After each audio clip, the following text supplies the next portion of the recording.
এই মুহূর্তে বেঁচে থাকা দরকার। আল্লাহ তার পাশে থাকতে বলে দেশ সমৃদ্ধ হবে, জনগণ আস্থা পাবে, গণতন্ত্রে ফিরে যাব। আমরা আমাদের এই দেশকে সুন্দর করে সাজাবো আগামী প্রজন্মের জন্য। আগামী প্রজন্মের জন্য দেশটিকে করে দাও। আমার দেশের লোক দেশে কাজ দেয়, বিদেশে যে যার উদ্ধারি করে। আল্লাহ তুমি আমাদের সম্পদ আছে, আমাদেরকে সমৃদ্ধি দাও, উন্নতি দাও, আমরা আমাদের করতে চাই। যে ষড়যন্ত্রের উৎপত্তি হয়েছে শেখ হাসিনার পদত্যাগের পর থেকে 15-17টি বছর আমাদের দলের নেত্রী, দেশ মাতা, গণতন্ত্রের মাতা, দেশ নেত্রী বেগম খালেদা জিয়া আওয়ামী লীগের সাথে কোনো আপোষ না করে যার ভোট সে দেবে, যাকে ইচ্ছা তাকে দেবে, এই মূল দাবিতে তত্ত্বাবধায়ক সরকার ব্যবস্থা বাতিল যেটা করেছিল,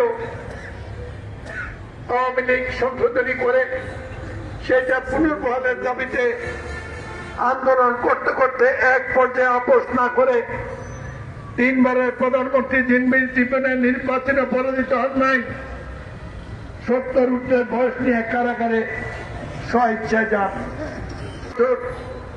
আজ ওই বিচারপতি তোমার বিচার করবে যারা, আজ জেগেছে এই জনতা।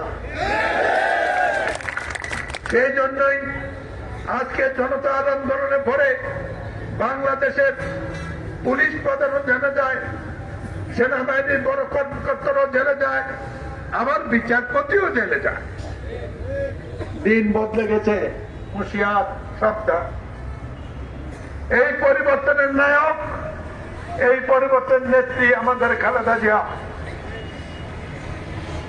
এই পরিবর্তনের নেতৃত্ব সারা জাতির।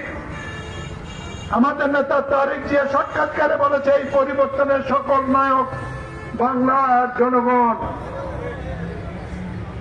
বিএনপির নেতৃত্বে বাংলার জনগণ যে ঐক্যবদ্ধ লড়াই কাফেলা সৃষ্টি করেছিল, তার ফলশ্রুতিতে একদিন 24 সালে ছাত্র জনতার অভ্যুত্থানের মধ্যে দিয়ে ফ্যাসিস্টের বিদায় হওয়ার পরে জনগণের প্রত্যাশা ছিল 3 থেকে 6 মাসের মধ্যে একটি নির্বাচন হবে। অতীত অভিজ্ঞতা বলে তত্ত্বাবধায়ক সরকারের মেয়াদ বেশি হলে এটার ফল ভালো হয় না। 11 সময় 2 বছর থাকতে গিয়ে শেষ পর্যন্ত আমার নেত্রীর সাথে আপোষ না করার, আমার নেত্রী আপোষ না করার কারণে আওয়ামী লীগের সাথে আপোষ করে ষড়যন্ত্র নির্বাচনে 2008 সালে আওয়ামী লীগ ক্ষমতা অধিষ্ঠিত হওয়ার পর 15টি বছর আর ক্ষমতা ছাড়ে নাই। দেশ লুণ্ঠিত হয়ে গেছে, গণতন্ত্র বিবর্জিত হয়ে গেছে, সরকারি প্রতিষ্ঠানগুলো ধ্বংস হয়ে গেছে, বিচার বিভাগ ছিল না, আদালত ছিল না,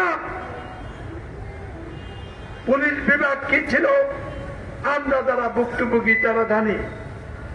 প্রশাসন কত রকম কি দেখেছি, সব কিছুর কালবিলেশন, ওদের পরাজয়, এদের বিজয়।